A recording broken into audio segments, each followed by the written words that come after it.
ఈ సమయంలో అపోస్తుల కార్యాలు 4వ అధ్యాయం 33వ వచనాన్ని ఒక ధ్యానించుకుందాం. అపోస్తుల కార్యములు 4వ అధ్యాయం 33వ వచనం. ఇదియుగాక అపోస్తులు బహుబలముగా ప్రభువైన యేసు పునరుత్థానమును గూర్చి సాక్ష్యమిచ్చిరి. దైవ కృప అందరి యందు అధికముగా ఉండెను. హల్లెలూయా, హల్లెలూయా, హల్లెలూయా. నేను ఇక్కడే ఉన్నాను, ఒకసారి హల్లెలూయా. Thank you. అందరూ ఇక్కడే ఉండండి. ఇక్కడ పరిశుద్ధ గ్రంథం నుండి ఈ రోజు మనం ధ్యానించుకోబోతున్నటువంటి అంశం దేవుని కృప. గడిచిన వారం మనం ఏం ధ్యానించుకున్నాం?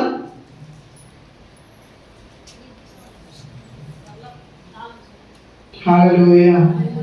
అమ్మగారి కోసం ఒకసారి చెప్పబడదామా? తాళపు చెవుల గురించి తెలుసుకున్నాం. ఏ తాళపు చెవులు?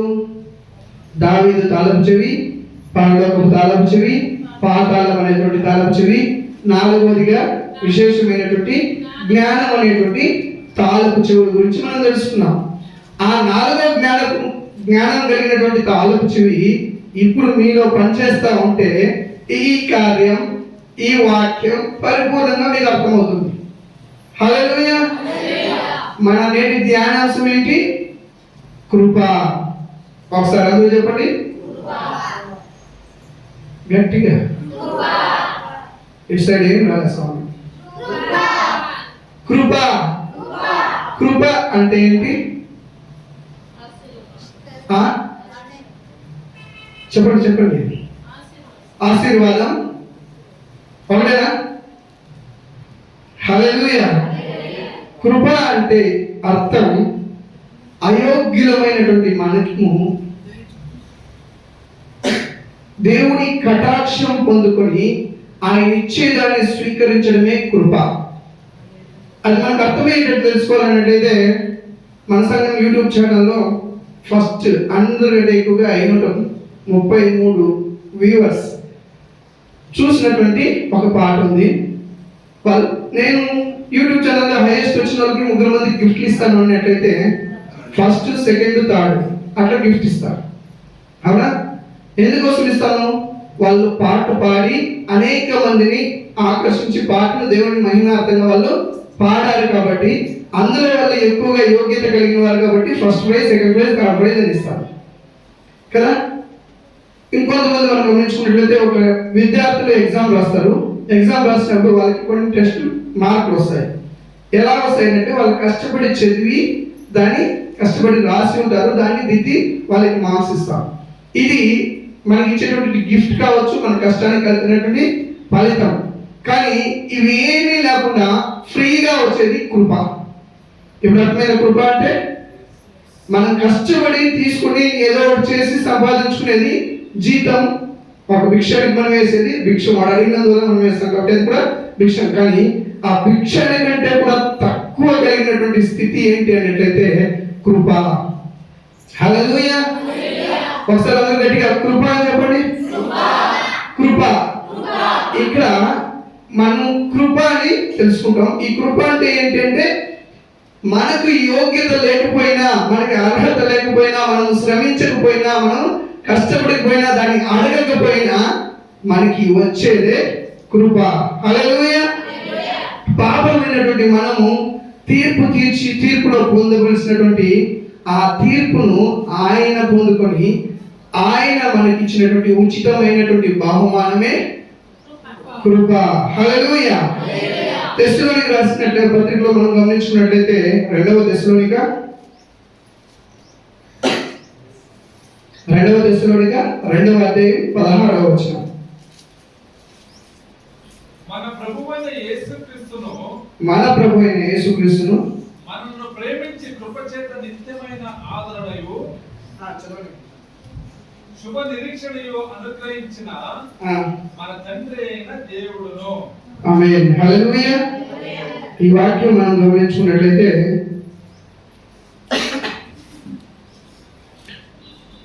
తెస్సలోనికి రాసిన పత్రికలో మనం గమనించినట్లయితే ఇక్కడ ఏం జరుగుతుంది అన్నట్లయితే దేవుడు కృప ఎందుకోసం ఇస్తున్నాడంట?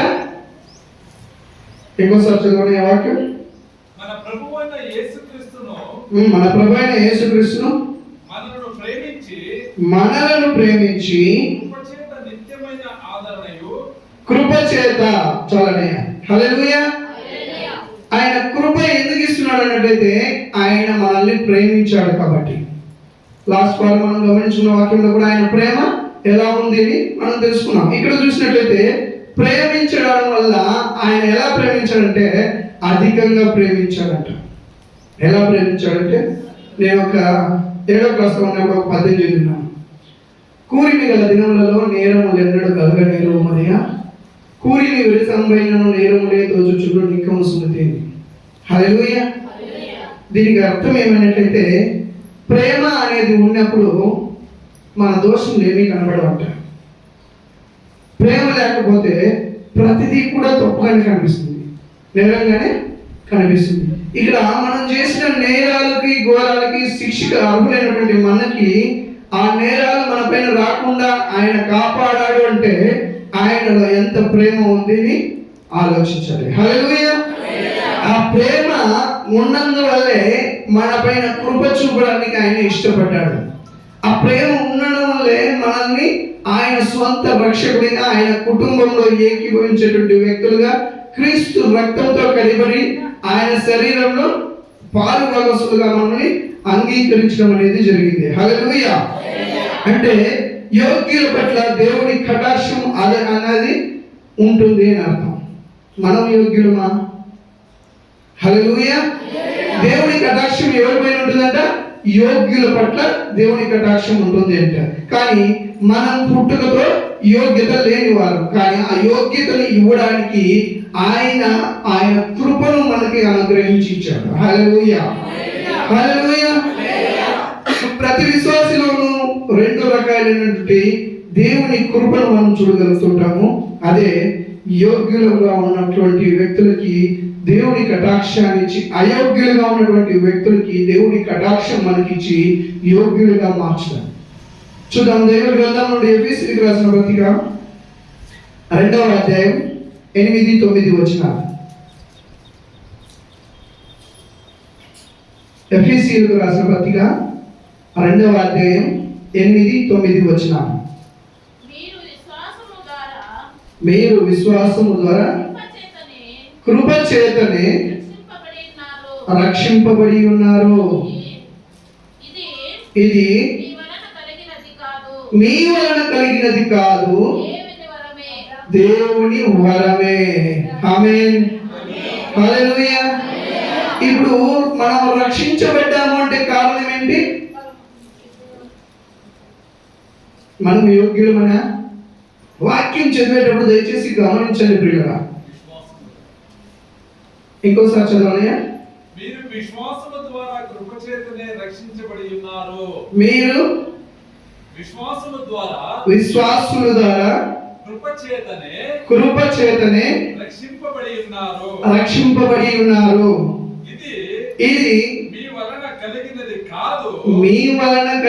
కాదు కానీ దేవుని యొక్క వరమే. హల్లెలూయా.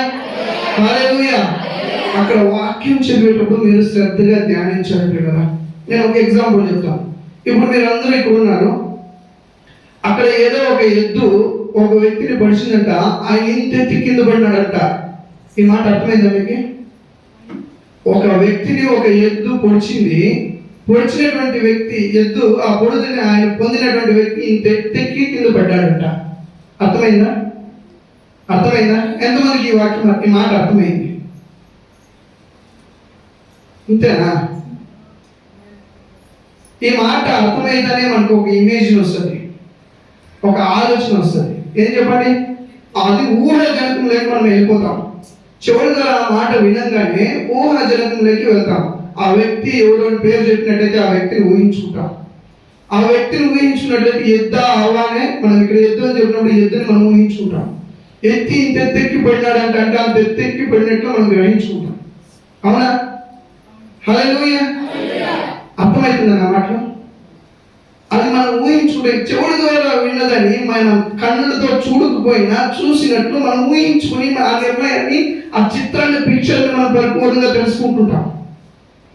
వాక్యం చదివేటప్పుడు అక్కడ విన్నప్పుడు దాన్ని ఎక్స్ప్లెయిన్ చేసేటప్పుడు మీ ఆ ఊహ వచ్చేస్తుంది. మనం పాటలు పాడుతూ ఉంటాం, నీ కృప నాకు చాలును, నీ కృప లేనిదనే బ్రతుకలేను. అవునా? అలా ఆలోచించి పాట పాడుతున్నప్పుడు ఆ పాటని మనకి అంగీకరించుకుంటే, మన హృదయానుసారంగా పాడుతున్నట్లయితే ఆ కృప అనేది మన పైన దిగి వస్తుంది. అన్నగారు వాక్యం చదువుతున్నప్పుడు ఆ వాక్యాన్ని మీరు శ్రద్ధగా వినాలి. అటు ఇటు తిరుగుతున్నట్లయితే మనకి అర్థం కాదు. మన ఊహ దానిపైన కాన్సన్ట్రేషన్ పెట్టలేము, మనం దాన్ని గ్రహించలేము. ఒకసారి మళ్ళీ ఎఫెసీయులకు రాసిన పత్రిక 2వ అధ్యాయం 8వ వచనం 9వ వచనం. మీరు విశ్వాసము ద్వారా కృపచేతనే రక్షించబడి ఉన్నారు, ఇది మీ వలన కలిగినది కాదు, దేవుని వరమే. దేవుని వరమే. అది క్రియల వలన కలిగినది కాదు గనక, అది క్రియల వలన కలిగినది కాదు గనక ఎవడును అతిశయపడ వీలు లేదు. ఎవడును అతిశయపడ వీలు లేదు. హల్లెలూయా, హల్లెలూయా. మీరు ఏమిటి ద్వారా కృపను పొందుకోగలుగుతామన్నట్లయితే విశ్వాసము ద్వారా దేవుని కృపను మనం పొందుకుంటామట. ఇది ఫ్రీగా వచ్చిందే. కృప అనేది ఫ్రీగా వచ్చింది. దానికి మనం చూసినట్లయితే జాలి, దయ, కరుణ ఇవన్నీ కలిపి ఒకటైనటువంటి ప్రేమతో కూడినటువంటి వ్యక్తి మనకి ఇచ్చేటువంటి ఫ్రీ గిఫ్ట్, ఉచితమైనటువంటి బహుమానం కృప. ఆ కృపను పొందుకున్నటువంటి నీవు విశ్వసించాలి. నీవు విశ్వాసం అనేది పెట్టినప్పుడు విశ్వాసమైనటువంటి మీరు విశ్వాసము ద్వారా కృప చేతనే రక్షింపబడి ఉన్నారు. హల్లెలూయా. యేసుక్రీస్తుని మనము విశ్వసించడానికి పరిశుద్ధాత్మ దేవుడు కావాలి. పరిశుద్ధాత్మ దేవుడు మనతో మాట్లాడినప్పుడు మాత్రమే నిజమైన దేవుడు యేసుక్రీస్తు అని అంగీకరించుకుంటాం. అంగీకరించినటువంటి ఆ యేసుక్రీస్తుని మనం విశ్వాసంలోకి వస్తాం. విశ్వాసం అంటే విశ్వసించడం, నమ్మడం, గుడ్డిగా నమ్మడం. ఎండ బాగా కాస్తుంది, ఈరోజు వాన వస్తుంది దేవుడు చెప్తున్నాడు అన్నట్లయితే ఖచ్చితంగా వాన వస్తుందని నమ్మేయాలి. ఎండ వస్తుంది, ఏడ వస్తుంది అని అనుకునేది విశ్వాసం కాదు, అది అవిశ్వాసం. హల్లెలూయా. సో అలా ఎవరైతే విశ్వసిస్తారో వారిని విశ్వాసి అంటారో. అట్లాంటి విశ్వసించినటువంటి మనకి దేవుని కృప తోడినప్పుడు మనకి రక్షణ అనేది వస్తుంది. హల్లెలూయా. దేవుని కృప మనకు తోడినప్పుడు రక్షణ అనేది వస్తుంది. ఆ రక్షణ కూడా దేవుని మహాకృపను బట్టి మాత్రమే మనం పొందుకుంటున్నాము. దాన్ని బట్టి మీరేం చేయాలంట, అది క్రియల వలన కలిగినది కాదు. మీరు చేసేటువంటి పరిశుద్ధమైనటువంటి ఆరాధన, పరిశుద్ధమైనటువంటి దాని నుండి కాదు. మీ ప్రవర్తనని మార్చుకునే అది చేసేది దేవునికి ఇష్టకరమే, కానీ దానికంటే ముందుగానే దేవుని కృప మీ పైన ఉంటుంది. కాబట్టి అది మీ చేసినటువంటి క్రియల వలన వచ్చింది కాదు. కానీ అలా వచ్చిందని ఎవరైనా హెచ్చించుకుంటున్నారేమో, జాగ్రత్త. అదే చెప్తుందో మాట, అతిశయపడకూడదు. 9వ వచనం. అది క్రియల వలన మనం చేసినటువంటి కార్యాల వలన కలిగినది కాదు గనక ఎవరును అతిశయపడ వీలు లేదు. నేను బాగా ఆరాధన చేస్తున్నాడు, దేవుడు నాకు గొప్ప వరం ఇచ్చాడు, ఆయన కృప నా తోడు ఉంది అని ఆలోచించినట్లయితే అది నీ గొప్పతనం కాదు. నువ్వు ఫీల్ అవ్వద్దు. అలా అనుకున్నట్లయితే దేవుని కృప అనేది కాదు అని అర్థం. హల్లెలూయా. నేను బాగా వాక్యం చెప్పాను, నేను ఈరోజు ఫుల్ ఉపవాసం ఉండి దేవుడితో బాగా గడిపాను, అదంతా దేవుని కృప. ఆ కృప మాత్రమే మనల్ని నడిపిస్తుంది. దాన్ని బట్టి మనల్ని హెచ్చించుకోకూడదు. అప్పుడు మనల్ని హెచ్చించుకోవడానికి అధికారం లేదు అని దేవుడు వాక్యం క్లియర్గా చెప్తుంది. అది కేవలం దేవుడు ఇచ్చినటువంటి కృప మాత్రమే అని చెప్తుంది. హల్లెలూయా. క్రైస్తవులైనటువంటి మనలో ప్రతి క్షణము, ప్రతి నిమిషము ఆయన కృప అవసరమే ఉంది. హల్లెలూయా. ఆయన కృప లేకపోతే మనము జీవించడం కష్టం. జీవిస్తాం, అన్ని జనాలు మనం కూడా జీవిస్తాం. దేవుని పైన పక్షపాతి కాదు దేవుడు.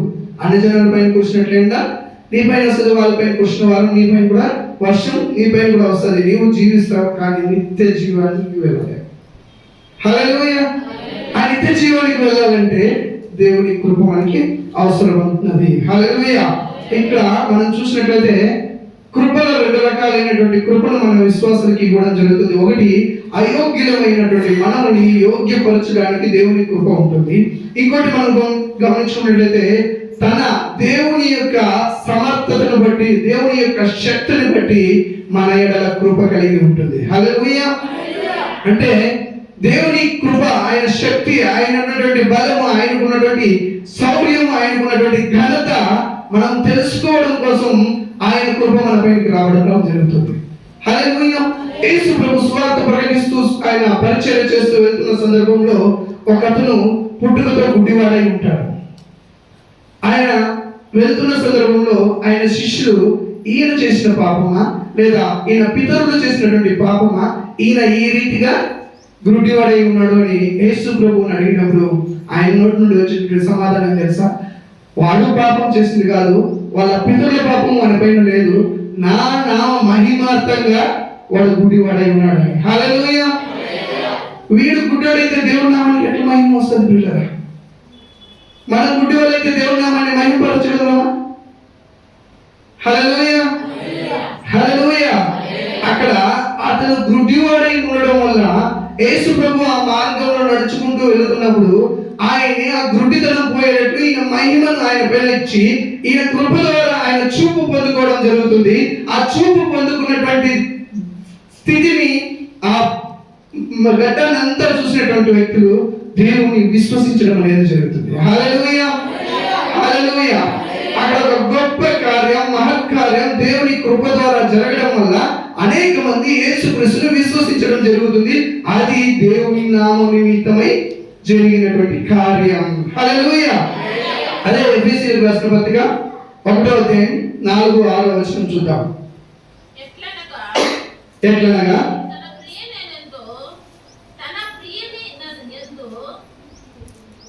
చదవండి సిస్టర్.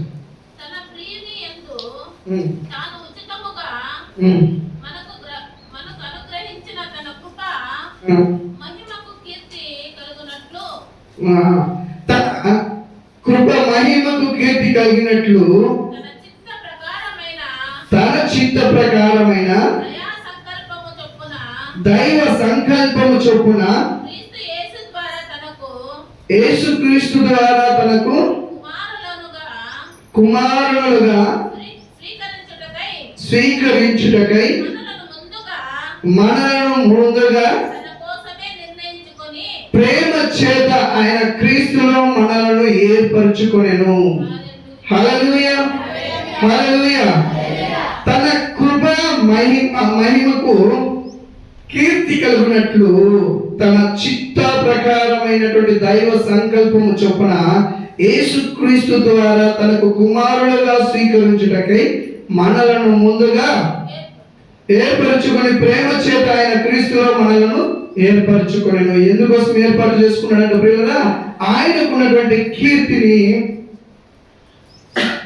ఆయనకి మనకున్నటువంటి కృప, ఆయన నామాన్ని మహిమపరచడానికి, ఆయన నామాన్ని కీర్తించడానికి, కీర్తి కలగడానికి ఆయన చిత్త ప్రకారము దైవ సంకల్పము చొప్పున యేసుక్రీస్తు ద్వారా తనకు కుమారునిగా స్వీకరించుటకై మనలను ముందుగా ఏర్పాటు చేసుకున్నాడు, పిలుచుకున్నాడు. ఏర్పాటు చేసిన వాళ్ళను మనల్ని ప్రేమించి ఆయన క్రీస్తులో మనలను ఏర్పరచు చేసుకొని ఉన్నాడు. మనల్ని ఏర్పాటు చేసుకోవడానికి ఆయన కృప ఉంది. ఆ కృప ఎందుకోసం అన్నట్లయితే దేవుని నామాన్ని మహిమపరచడానికి, ఆయన పేరుని కీర్తిని ప్రకటించడానికి, అనేకంగా కీర్తిని అధికం చేయడానికి మనల్ని ఏర్పాటు చేసుకోవడం అనేది గమనించగలుగుతున్నాం. హల్లెలూయా. ఆయన సమర్థతను బట్టి మనలను నూతనంగా సృష్టించేటువంటి వ్యక్తి, నూతనంగా చేసుకున్నటువంటి వ్యక్తి దేవాది దేవుడు. హల్లెలూయా. హల్లెలూయా. ఆయన సమర్థతను బట్టి మాత్రమే మనల్ని నూతన పరుచుకున్నాడు. ఆయన కృపను బట్టి మనల్ని నూతన పరుచుకున్నాడు. ఏ రీతిగా అన్నట్లయితే మన జీవితాలు నరకానికి పాత్రతగా ఉన్నటువంటి వ్యక్తులమైనటువంటి మనము దేవుని విషయంలో ఏ పాటికి పనికిరానటువంటి మనల్ని ఆయన నూతనంగా మన పైన కృపని ఇచ్చి, ఆయన నూతనమైనటువంటి ఆత్మని ఇచ్చి, ఆయన్ని అంగీకరించేటట్లు చేసి, తండ్రి కుమార పరిశుద్ధాత్మ నామంలో బాప్తిస్మం తీసుకుని తర్వాత ఆయన శరీరంలోను రక్తంలోను పాలు పంచుకుంటూ ఆయన సమర్థతలు, ఆయన పాలువారుగా ఆయనకు రక్త సంబంధులుగా ఉండేటట్లు ఆయన మహిమ తెచ్చుకోవడం, ఆయన నామాన్ని మహిమ తెచ్చుకోవడం కోసం ఆయన ఏం చేశాడంట, ఆయన సమర్థతకు మనకి కృపను అనుగ్రహించాడు. దేవుని స్తుతించి ఆరాధించి పాడి పొగిడి ఆయన కీర్తించి ఆయన నామాన్ని అనేక మందికి ప్రకటించడానికి, ప్రచురించడానికి, ఆయన నామాన్ని గొప్ప చేయడానికి ఆయన మనకి కృపను అనుగ్రహించాడు అని దేవుని వాక్యం సెలవిస్తుంది. హల్లెలూయా. దానికోసం ఏం చేశాడంటే మనల్ని నూతనంగా చేశాడు. 2 కొరింథీయులకు రాసిన పత్రిక 5వ అధ్యాయం 17వ వచనం. కొరింథీయులకు రాసిన పత్రిక 2వ పత్రిక 5వ అధ్యాయం 17వ వచనం. 5:17 కాగా ఎవరైనాను క్రీస్తునందున్న యెడల వాడు నూతన సృష్టి, పాతవి గతించెను, ఇదిగో క్రొత్తవాయెను. ఆమేన్. హల్లెలూయా, హల్లెలూయా. ఎంత గొప్ప భాగ్యం చూడండి ప్రియులారా. ఉచితంగా ఆయన కృప ద్వారా మనకి ఏం చేశాడంటే, ఎవరైనా క్రీస్తు యేసులో ఉన్నట్లయితే వాడు నూతనంగా పుట్టినటువంటి సృష్టి. వాడిని సృష్టించుకున్నది ఏమని? నూతనంగా వాడు సృష్టించబడ్డాడు. కాబట్టి వాడిలో పాతవి గతించెను, ఇదిగో కొత్తవాయెను. హల్లెలూయా. నిజంగా క్రీస్తుని అంగీకరించి ఆయన కృపలో బతుకుతున్నటువంటి మనకి మన పాత రోత జీవితం మారిపోయి నూతనమైనటువంటి జీవితం మనం పొందుకున్నట్లయితే అది దేవుని మహాకృప. హల్లెలూయా, హల్లెలూయా. ఆ కృప పొందినటువంటి మనము ఆశీర్వాదకరంగా జీవించగలుగుతాము. హల్లెలూయా. అదే రీతిగా మనం గమనించుకున్నట్లయితే ఆయన కృపలో జ్ఞానులను మనము వర్తిల్లగలుగుతాము. ఆయన కృప మనలో ఉన్నట్లయితే జ్ఞానులుగా మనము వర్ధిల్లగలుగుతాము. ఆ జ్ఞానము దేవుడిచ్చేటువంటి మహిళ ఐశ్వర్యముల కంటే గొప్పది. మనం లాస్ట్ వీక్ చదువుకున్నట్లు జ్ఞానం అనేటువంటి తాళపు చెవి మన చేతిలో ఇచ్చి ఆయన అన్నిటిని ఉన్నటువంటి వెండి, బంగారము, నగలు, నాట్యాలు, వైడూర్యాల కంటే కూడా విలువైనటువంటి జ్ఞానాన్ని నువ్వు సంపాదించుకున్నట్లయితే ఆ జ్ఞానము నిన్ను ఉన్నతమైనటువంటి స్థలానికి నడిపిస్తుందని అలాగే మనం గమనించుకున్నాం. అందుకే ఆయన కృపలో మనకు ఉన్నటువంటి జ్ఞానములలో వర్ధిల్ల చేయడానికి దేవుడు మనల్ని పేరు పెట్టి పిలుచుకొని ఆయన కృపను మనకి అనుగ్రహించి ఉన్నాడు. పేతురుకు రాసిన 2వ పత్రిక 3వ అధ్యాయం 18వ వచనం. పేతురు రాసిన 2వ పత్రిక, మేము ఆ పరిశుద్ధ పర్వతము మీద ఆయనతో కూడా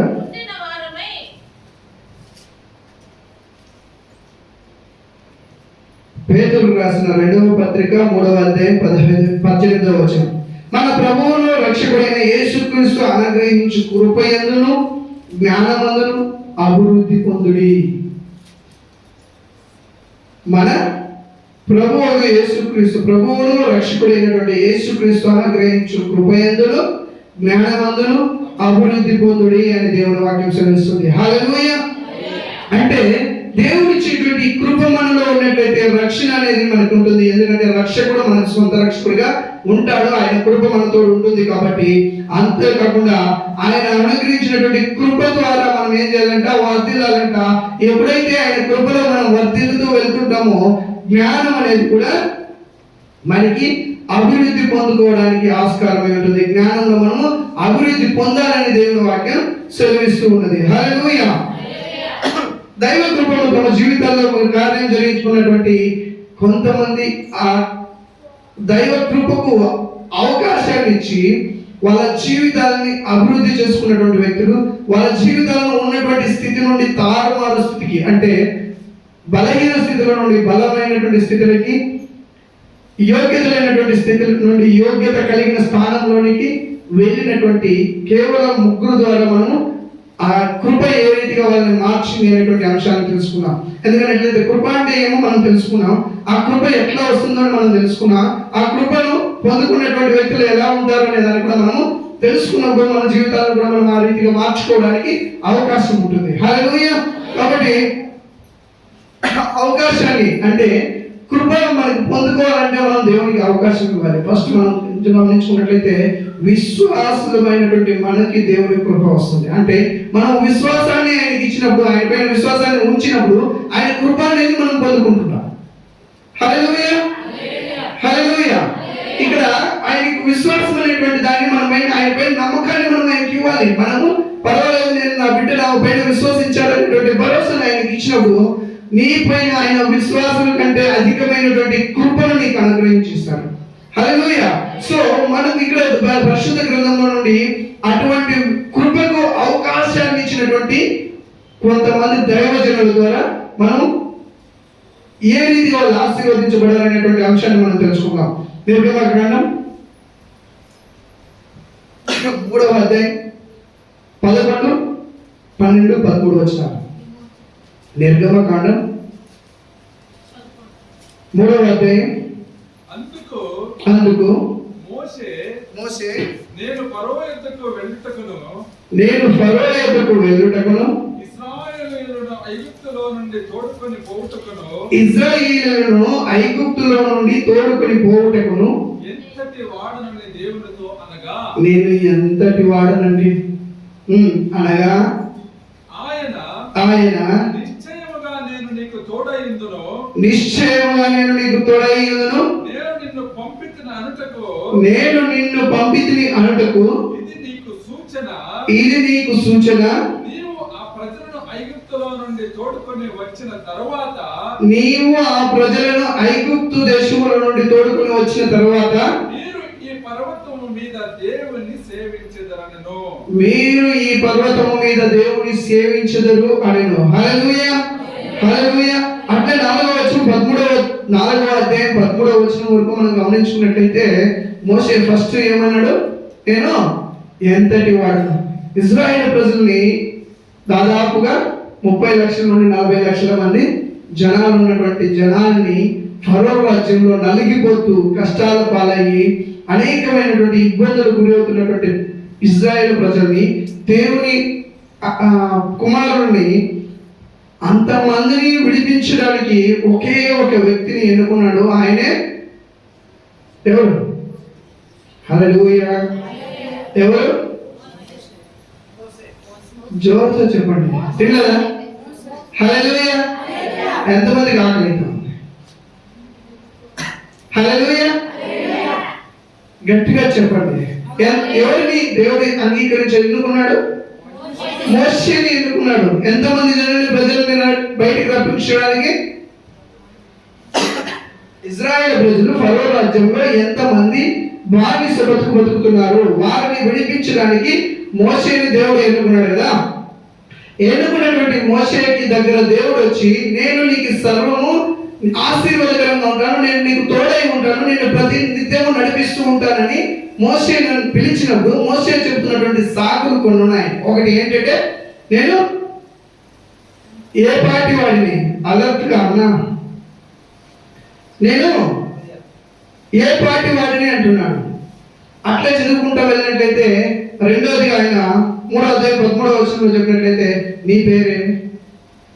ఒకవేళ నేను పోతాను, నేను నిజంగా ఇజ్రాయెల్ ప్రజలను అక్కడి నుంచి తీసుకొచ్చేదానికి నాకు యోగ్యత లేదు అని ఫస్ట్ చెప్పాడు. ఒకవేళ నేను అక్కడికి వెళితే వాళ్ళు ఎవరు పంపించినారు అంటారు. అప్పుడు నీ పేరని చెప్తా కదా నేను వాళ్ళకి చెప్పేది. హల్లెలూయా. నేను మాట నేర్పరని కాను అని 10వ వచనంలో చెప్తాడు. 4వ అధ్యాయం 4వ అధ్యాయం 1వ వచనంలో ఆయన చెప్తాడు, వారు నన్ను నమ్మరు అంటారు. 4వ వచనం 10వ అధ్యాయంలో, నేను మాట నేర్పరని కాదు, నేను వాళ్ళతో మాట్లాడడానికి అంత జ్ఞానవంతుని నేను కాదు అంటాడు. ప్రభువా ఇంకెవరినైనా పంపించు, నా వల్ల కాదు అంటాడు. హల్లెలూయా, హల్లెలూయా. మోషే ఫస్ట్ ఆయన స్థితి ఏమో నేను చెప్పండి, నాకు యోగ్యత లేదు, అసలు నీ పేరేనకి తెలియదు, నేను ఏ పార్టీ వాడిని వాళ్ళ దగ్గరికి పోయడానికి, నాకు అసలు వాళ్ళు నన్ను నమ్మరు, నాకు అసలు నోటి మాట సరిగా లేదు అని చెప్పాడు. కానీ దేవుడు ఏం చెప్పాడు? చదవండి మళ్ళీ ఒకసారి. 3:11. అందుకు మోషే నేను ఫరో యొద్దకు వెళ్ళుటకును ఇశ్రాయేలును ఐగుప్తులో నుండి తోడుకొని పోవుటకును ఎంతటి వాడనని దేవునితో అనగా, ఆయన నిశ్చయముగా నేను నీకు తోడైందును. ఆమేన్, హల్లెలూయా. దేవుడి కృప ఆయనకి ఏ రీతిగా ఉంటుందంట? ఆయనకి తోడుగా దేవుడి కృప వెళుతుంది. ఆయన ఈ మాటలు చెప్పిన తర్వాత కూడా మోసే ఏమంటున్నాడంటే, మొదట నేను ఎంతటి వాడిని ప్రభు, నేను నా పార్టీ వాడినప్ప, నీ పేరు నాకు తెలియదు, నేను పోయి వాళ్ళకి ఏమని చెప్పాలా, నన్ను వాళ్ళు అసలు నమ్మని కొంటి సాకులు చెప్తూ వస్తున్నటువంటి వ్యక్తికి దేవుడు ఒక సూచక క్రియ చేశాడు. ఒక అద్భుత కార్యం ఆయన ఎదురుగా చేసినప్పుడు ఆయనలో ఆ కృపను పొందుకునే యోగ్యత, ఆయన అవకాశాన్ని కల్పిస్తాడు. ఆ అవకాశాన్ని కల్పించినటువంటి మోషేకి మొదట ఏం చెప్పాడు, నీ పేరు నాకు తెలియదు, వాళ్ళు ఒకవేళ అడిగితే నీ పేరు నేను ఏం చెప్పాలా అంటాడు. ఉన్నవాడును అనవాడును అప్పుడు చెప్పి ఆయన్ని పంపిస్తాడు. పంపించిన తర్వాత మోషే దేవుడి పేరేంటి, మోషే దేవుడు. ఒకసారి గమనించండి, ఇప్పుడు నేను చాలా పనికి రానటువంటి వ్యక్తి, మా నాన్న చాలా ఐశ్వర్యవంతుడు లేదంటే గొప్ప పేరు ఉన్నటువంటి వ్యక్తి. నేను అట్లా వెళ్తుంటే ఏం చెప్తాడు, వెంకటస్వామి కొడుకు వెళ్తున్నాడు చూడు అంటారు. మా నాన్న పేరు వెంకటస్వామి కాబట్టి. హల్లెలూయా. ఎందుకంటే పేరు ప్రఖ్యాత ఆయనకి ఒక స్టేజ్ అనేది ఉంది కాబట్టి ఆ స్టేజ్ని బట్టి నన్ను పిలవడం జరుగుతుంది. హల్లెలూయా. అదే నేను చాలా మా నాన్న కంటే ఎక్కువ ఆస్తి పరిధి సంపాదన అది ఇది ఉన్నట్లయితే ఏం చెప్పాడు, సురేష్ వాళ్ళ నాన్న పోతా ఉన్నారు చూడు. రెండింటికి ఒకటే అర్థం. హల్లెలూయా. ఇక్కడ ఉన్నవాడును అనవాడును అని చెప్పి పంపించినటువంటి మోషేని పంపించినప్పుడు ఆయన చెప్పినట్టు ఉన్నవాడును అనవాడును అని చెప్పి పంపిస్తాడు. కానీ ఇజ్రాయేల్ ప్రజల్ని ఆయన చెప్పినట్లు ఆయన కృపకు ఆయన్ని అప్పగించుకొని ఆయన చెప్పిన పని చేయడం వల్ల మోషే దేవుడును దేవుడే సాక్ష్యం ఇచ్చే రేంజ్కి మోషే ఎదిగాడు. హల్లెలూయా. ఇది అంటే ఆయన కృపకు మనం అవకాశం కల్పించి ఇచ్చినప్పుడు ఆ కృపను పొందుకునేటువంటి వ్యక్తులుగా మనము మార్చడం అనేది జరుగుతుంది అని మొదటిగా మనం గమనించుకుంటాం. రెండవ వ్యక్తిని మనం గమనించుకున్నట్లయితే గిద్యోను అనేటువంటి వ్యక్తి ఒకతను ఉంటాడు. గిద్యోను జీవితంలో కూడా అదే రీతిగా ఒక కార్యం జరుగుతుంది. న్యాయాధిపతుల గ్రంథం 6వ అధ్యాయం, న్యాయాధిపతుల గ్రంథం 6వ అధ్యాయం 1వ వచనం నుండి 24వ వచనం వరకు మనం గమనించుకోవాలి. అది ఇంటి దగ్గర మీరు వీలుంటే చూసుకోండి. 13వ వచనాన్ని ఒకసారి గమనిద్దాం. న్యాయాధిపతుల గ్రంథం, గిద్యోను చిత్తము నా ఏలినవాడా, యెహోవా మాకు తోడై ఉండిన ఎడల ఇదంతయు మాకేలా సంభవించును, యెహోవా ఐగుప్తుల నుండి మమ్మల్ని రప్పించినని చెప్పుచు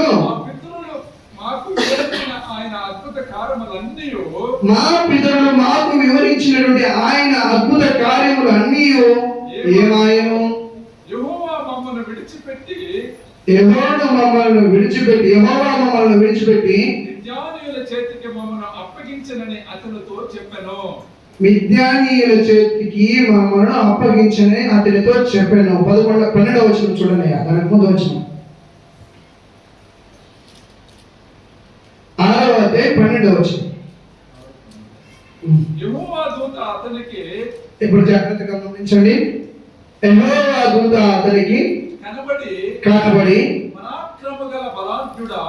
పరాక్రమగల బలాఢ్యుడా, గమనించండి. హల్లెలూయా, హల్లెలూయా, హల్లెలూయా. వాక్యం చదివేటప్పుడు తల ఉంచుకొని వాక్యాన్ని చూడండి. వాక్యం చదివేది అయిపోయిన తర్వాత నన్ను చూడండి. హల్లెలూయా. ఒక దైవ సేవకుని మేము ఇక్కడ పిలిపించు 21 రోజులు ఉపవాసం చేసినట్టు లాస్ట్ ప్రార్థన కోసం ఒక అతను తమిళ, ఆయన తమిళ ట్రాన్స్లేట్ చేస్తూ అయ్యగారు కూడా మనకి తెలుగులో ట్రాన్స్లేట్ చేస్తూ ఉండేవారు. ఆయన మాట్లాడుతూ వాక్యాన్ని ప్రకటిస్తూ ఉన్న సందర్భంలో ఎవరైనా తల ఉంచుకుని ఉన్నా లేదా అట్లా ఇట్లా చూస్తే ఇక్కడ చూడండి, ఆయన తమిళ తెలుగు రాదు, అది తెలుగు వచ్చింది. హల్లెలూయా. మాట్లాడుతూ ఉంటాడు, సడన్ గా ఇక్కడ చూడండి అంటాడు. అంటే నేను చెప్పినంత కాదు, కొంచెం తమిళ మిక్స్ అయ్యి వస్తారు. హల్లెలూయా. అప్పుడు అందరూ అలర్ట్ అయిపోతారు. హల్లెలూయా. మేము ఎప్పుడైనా మాట్లాడుకుంటూ అయ్యగారు నేను అమ్మగారు ఉండేటప్పుడు లేదా ఇంకొక ఆయన జోసఫ్ మాట్లాడుకునేటప్పుడు వాళ్ళు ఏమన్నట్లే బాబు ఇక్కడ చూడి అని అంటే వాళ్ళు అలర్ట్ అవుతారు కొంచెం. హల్లెలూయా. దయచేసి వాక్యాన్ని చదివేటప్పుడు మాత్రం పరిశుద్ధ గ్రంథం వైపు ఉండండి. తర్వాత ఇక్కడ ఏమి చెప్తారో అని తేరి చూడండి. హల్లెలూయా. ఇక్కడ గిద్యోను దగ్గరికి దేవుని దూత వచ్చింది. దేవుని దూత వచ్చి ఏమంటుంది? పరాక్రమం గల యెహోవా దూత అతనికి కనబడి పరాక్రమ గల బలాఢ్యుడా యెహోవా నీకు తోడై ఉన్నాడని అతనితో అనగా గిద్యోను హల్లెలూయా హల్లెలూయా. ఇక్కడ ఫస్ట్ దేవుని కృప ఆయన దగ్గరకు వచ్చిందా? ఈయన ఏం చేస్తున్నాడంటే అనేక సంవత్సరాలుగా మిద్యానీయుల చేతిలో ఓడిపోతున్నటువంటి వ్యక్తి. యుద్ధానికి పోవడం, ఓడిపోవడం, యుద్ధానికి పోవడం, ఓడిపోవడం, వచ్చేయడం. వాళ్ళు సైన్యం అంతా కూడా నాశనం అయిపోతూ వస్తుంది. ఈయన ఉన్నటువంటి స్థితిలో దేవుడి దూత వచ్చి ఒక ఆఫర్ ఇస్తుంది. ఏమని ఆఫర్ అంటే, పరాక్రమ కలిగినటువంటి బలాఢ్యుడా, హల్లెలూయా, పరాక్రమ కలిగినటువంటి బలాఢ్యుడా, యెహోవా నీకు తోడై ఉన్నాడు అని చెప్పాడు. గమనించండి, యుద్ధాలకి అన్నిటినీ జయించగలిగినటువంటి దేవుడే మన పక్షాన ఉండగా, మనకు తోడుగా ఉన్నప్పుడు మనకి మళ్ళీ యుద్ధానికి పోయేటప్పుడు భయం ఎందుకు అవుతుంది? ఈ గిద్యోను చెప్తున్నటువంటి సమాధానం మేము 13వ వచనంలో చూసినట్లయితే, గిద్యోను చిత్తము నా ఏలినవాడా, ఇక్కడ ఏం చెప్తున్నాడో, చిత్తము ప్రభు నన్ను అధికారం కలిగినటువంటి వ్యక్తి, నా పైన అధికారం కలిగినటువంటి వాడా, యెహోవా మాకు తోడై ఉండునడలా. గమనించండి ప్రియులరా, అక్కడ ఏం చెప్తున్నాడు? దైవ దూత వచ్చి చెప్తున్నాడు, యెహోవా నీకు తోడై ఉంటాడు అని చెప్తున్నాడు. నీవు బల పరాక్రమం కలిగినటువంటి వ్యక్తివి అని ఆయన్ని ప్రోత్సహిస్తున్నాడు. ఆయన గిద్యోను అంటున్నటువంటి మాటలు, ఆయన ఒకవేళ మాకు తోడై ఉన్నట్లయితే కంటిన్యూ ఇదంతయు మాకేలా సంభవించును. ఏం సంభవించిందంట? చదవండి. యెహోవా ఐగుప్తులో నుండి మమ్మల్ని రక్షించి ఇక్కడికి రప్పించాడని మా పితరులు మాకు చెప్తున్నాడు. అంటే వాళ్ళ తాత ముత్తాతలు, వాళ్ళ నాన్న వాళ్ళు ఏం చెప్పారు? మనము ఇట్లా బానిసమైనటువంటి బతుకులో బతుకుతున్నాము, ఫరో రాజ్యంలో మనం జీవిస్తున్న సందర్భంలో ఆ ప్రజలకంతా ఎట్టి సాకరీ చేసే వాళ్ళము. ఎప్పుడైతే మోషే వచ్చి ఇజ్రాయేల్ ప్రజల్ని అరణ్యంలో తీసుకువెళ్ళి 3 రోజులు ప్రయాణం చేసి దేవునికి బలి అర్పించాలని, ఆయన్ని ఆరాధించడానికి తీసుకెళ్లాలని అన్నప్పుడు ఫరో వాళ్ళ శ్రమను అధికం చేసి ఇంకా అధికమైనటువంటి శ్రమల వైపు నడిపించి ఏం చేశాడంట? వాళ్ళు ఇంకా కృంగదీశాడు. ఆ సమయంలో ఇందాక మనం చూసుకున్నటువంటి మొదటిగా మనం గమనించినటువంటి దేవుని కృప కలిగినటువంటి వ్యక్తి మోషే వెళ్ళి ఏం చేశాడు? దేవుని కృప ఆయన అనుగ్రహం పొందుకున్నటువంటి వ్యక్తిగా అక్కడ అనేకమైనటువంటి అద్భుత కార్యాలు, మహత్కార్యాలు చేసి దేవుడు నిజమైనటువంటి దేవుని కుమారులైనటువంటి మేము ఇక్కడ ఉన్నట్లయితే ఫరోకి నష్టమని ఆయనకి శ్రమలు ఉంటాయని, ఆయన నాశనం అయిపోతాడని ఆయనే ఎరిగి వాళ్ళని పంపించేటట్లు చేసి ఆ కృప ద్వారా ఆయన వాళ్ళందరినీ తీసుకొచ్చారని వాళ్ళ పితరులు ఎవరికి చెప్పారంట? గిద్యోనికి చెప్పి ఉన్నారంట. అలా చెప్పినటువంటి దేవుడు ఉండగా మాకెందుకు ఇప్పుడు నేను ఇట్లా శ్రమలు పాలవుతా ఉన్నాను, ఎక్కడ యుద్ధానికి వెళ్ళినా నేను ఎందుకు ఓడిపోతున్నాను అని చెప్పి కృంగిపోతున్నాడు. హల్లెలూయా. ఏమవుతున్నాడు? కృంగిపోతున్నాడు ప్రియులరా. అంటే దేవుడు మొదటగా ఆయన ఏం చెప్పాడు? పరాక్రమం కలిగినటువంటి బలాఢ్యుడా, దేవుడు నీకు తోడై ఉన్నాడు అని చెప్తే, ఆ ఉన్నాడని దాన్ని అంగీకరించకుండా ఆ రీతిగా మాట్లాడుతూ వెళ్ళిన తర్వాత 15వ వచనం చూద్దాం. యెహోవా అతన్ని ప్రోత్సహించి అతనితో ఉంటానని ప్రమాణం చేసినప్పటికీ గిద్యోను అలా జవాబిచ్చాడు. ఏం చెప్పాడు? ఉంటాడన్న తర్వాత ఆయన జవాబు ఈ రీతిగా ఉండింది. కానీ 15వ వచనం చూద్దాం. అతడు చిత్తము నా ఏలినవాడా, 15వ వచనం. దేని సహాయం చేత నేను ఇశ్రాయేలును రక్షింపగలను, దేని సహాయము చేత నేను ఇశ్రాయేలు ప్రజలను రక్షింపగలను? నా కుటుంబము మనిషి గోత్రములో ఎన్నిక లేనిదే, నా పితరుల కుటుంబములో నేను కనిష్ఠుడనై ఉన్నానని ఆయనతో చెప్పాను. హల్లెలూయా. ఇంకా మోసే చెప్పినట్లే ఈయన కూడా కొంటి చాకలు చెప్తున్నాడు. ఏం చెప్తున్నాడు అన్నట్లయితే, నేను ఏం సహాయం చేత నేను ఇశ్రాయేలు ప్రజల్ని రక్షించుకోగలుగుతాను. మోషే అన్నాడు, నేను వెళ్ళలేను, నువ్వెవరో నాకు తెలియదు, నాకు ఆ శక్తి లేదు, నా బదులు ఇంకెవరన్నా పంపించు అని చెప్పినట్టే గిద్యోను కూడా చెప్తున్నాడు. ఆ భయము అసమర్థత అతనిలో ఉన్నప్పటికీ దేవుని కృప అంటే సమర్థత అయినటువంటి దేవుని శక్తి అతను గిద్యోను మీద ఇశ్రాయేలీయులను రక్షించాడు. అది కూడా చిన్న గుంపుతోనే, చిన్న మందుతోనే బెన్యామీయులను వాళ్ళందరినీ కూడా ఇశ్రాయేలును రక్షించడానికి అది కూడా చిన్న గుంపుతోనే జయించాడు. అది కృప వల్ల మాత్రమే సాధ్యమైందని చెప్పేసి కృపా సహితమైనటువంటి సత్యానికి దేవుడు వాళ్ళని కృపతో రక్షించాడని దేవుడి వాక్యం మీకు ముందు చదువుకుంటూ వెళ్ళినట్లయితే ఎన్నో వచనం వరకు అన్నట్లయితే అక్కడ మనం 24వ వచనం వరకు చదువుకుంటూ వెళ్ళినట్లయితే దేవుని కృప గిద్యోనుని అతను ఉన్నటువంటి చిన్న మంద ద్వారా అక్కడ ఉన్నటువంటి వారందరినీ కూడా ఏ రీతిగా మిద్యానీయుల చేతుల నుండి ఏ రీతిగా ఇజ్రాయేల్ ప్రజల్ని గిద్యోను రక్షించుకోగలిగాడో అనేదాన్ని మనం గమనించుకుంటాం. హల్లెలూయా. కాబట్టి ఇంకా కొంచెం ఉంది, కానీ దాన్ని మనం సమయం లేదు. దేవుని చిత్తం అయితే మరో రోజు ఇదే టాపిక్ లో ఇంకొంచెం ముందుకు వెళ్ళడానికి సిద్ధం. హల్లెలూయా. ఇక్కడ మనం గమనించుకున్నట్లయితే దేవుని కృపను మనం పొందుకోవడానికి మనకి యోగ్యత కలిగి ఉండాలి ప్రియులారా. ఆ కృపకు మనం అవకాశాన్ని కలగజేసి ఇవ్వాలి. ఇక్కడ గిద్యోను అవకాశాన్ని కలగజేసి ఇవ్వడానికి నిరాకరించాడు. మోషే కూడా దేవుని కృపకు ఆయన అప్పగించుకోవడానికి నిరాకరించాడు. అపోస్తుడైన పౌలు కూడా దేవుని కృపను ఆయనలో దించుకోవడానికి అంగీకరించలేకపోయాడు. హల్లెలూయా. అంగీకరించకుండా దేవునికి విరోధంగా ఆయన ప్రవర్తిస్తూ దేవుని అంగీకరించిన ప్రజల్ని హింసించడానికి ఆయన బయలుదేరి వెళ్ళాడు. కానీ చివరికి ఆయన నీ కృప నాకు తోడుంటే చాలు అని దేవుని వాక్యం చెలివిచ్చే రీతిగా ఆయన మాట్లాడాడు. హల్లెలూయా. పౌలు అనేటువంటి వ్యక్తి హీనమైనటువంటి స్థితిలో ఆయన శరీరం ఆయనకి సహకరించకుండా దేవుని పరిచర్య చేయడానికి శరీరమే భారంగా అయిపోయినప్పుడు దేవుని సన్నిధిలో నాలో ఒక ముళ్ళు ఉంది ప్రభువా, ఆ ముళ్ళను నా నుండి తీసివేయండి అని ప్రార్థన చేసినప్పుడు దేవుడు అర్థంతో మాట్లాడినటువంటి గొప్ప మాట ఏంటి తెలుసా? నీ ముళ్ళు బాగైపోతుంది, నువ్వు ఆరోగ్యంగా అయిపోతావు, నువ్వు పరిగెత్తిపో అని చెప్పలేదు. నా కృప నీకు చాలు. చప్పట్లు కొడితే ఉన్నామని మహిమపడతామా? నా కృప నీకు చాలు. అవుతుండగా దేవుని కృప మనకుంటే ప్రతిదీ మన సొంతం అవుతుంది. హల్లెలూయా. ఆ కృప మనకి కావాలి అంటే ఆ కృపను మనం అంగీకరించడానికి, ఆ కృపను మనం పొందుకోవడానికి దేవుడు సిద్ధంగా చేతిలో పెట్టుకుని ఉన్నాడు. దానికి అవకాశాన్ని కలుగజేసి ఇచ్చినట్లయితే ఆ కృప మనలో ఫలించడం అనేది జరుగుతుంది. ఏ రీతిగా అయితే 40 లక్షల మంది జనాలని ఒకే ఒక వ్యక్తి ఒక రాజు దగ్గర దుష్టుడైనటువంటి రాజు చేతిలో నుండి విడిపించగలిగినటువంటి కృప మన పైన రాబోతుంది. హల్లెలూయా. అనేక సంవత్సరాలు ఓడిపోతున్నటువంటి ఇజ్రాయేల్ ప్రజల్ని రక్షించడానికి ఒకే ఒక వ్యక్తి ద్వారా, చిన్న గుంపు ద్వారా మిద్యానీయుల దగ్గర నుండి ఇజ్రాయేల్ ప్రజల్ని రక్షించి తీసుకొచ్చిన గిద్యోనులాగా కృప నిన్ను వాడుకుంటుంది. హల్లెలూయా.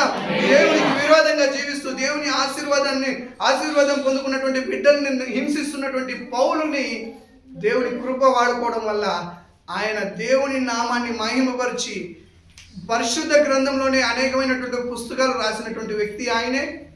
అనేకమైనటువంటి నశించిపోతున్న ఆత్మలను దేవుని రక్షణ మార్గంలో నడిపించింది ఆయనే.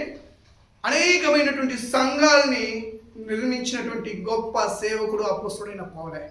హల్లెలూయా. హల్లెలూయా. గమనించండి, దేవుడు గత వారంలో మనతో మాట్లాడిన రీతిగా అనేకమైనటువంటి తాళపు చెవులు మన చేతిలో ఇచ్చి ఉన్నాడు. ఆశీర్వాదాలను మనం అనుభవించడానికి మన చేతిలో ఉంది, అధికారం ఉంది. అంతేంటి ప్రియులారా, పరలోకంలోనే మనం గద్దించగలిగినటువంటి అధికారం దేవుడు మనకి ఇచ్చినారని మనం తెలిసిన వారు గమనించుకున్నాం. అలాంటి అధికారం కలిగినటువంటి మనకి ఆయన కృప కూడా ఎదురు చూస్తుంది. ఆయన కృప కూడా మనల్ని ఆవరించుకోవాలని ఎదురు చూస్తుంది. ఆయన కృప ఎలాంటిది, ఆ కృప మనకి ఎలా దొరుకుతుంది అని మనం ఇంతవరకు గమనించుకున్నాం. ఆ కృప పొందినటువంటి వ్యక్తులు ఏ రీతిగా ఆశీర్వాదకరంగా మారుతాడని కూడా మనం గమనించుకున్నాం.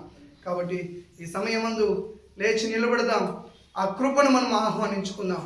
ఎవరికైతే నేను కృప నాకు కావాలి, నీకు కృపను పొందుకోవడానికి అవకాశాన్ని కలుగజేస్తున్నాను ప్రభు అని చెప్పి ఇష్టపడతారు, వాళ్ళు మాత్రం లేచి నిలబడండి. దేవుడు ఈ వాక్యాన్ని దీవించి ఆశీర్వదించును గాక. ఆమేన్.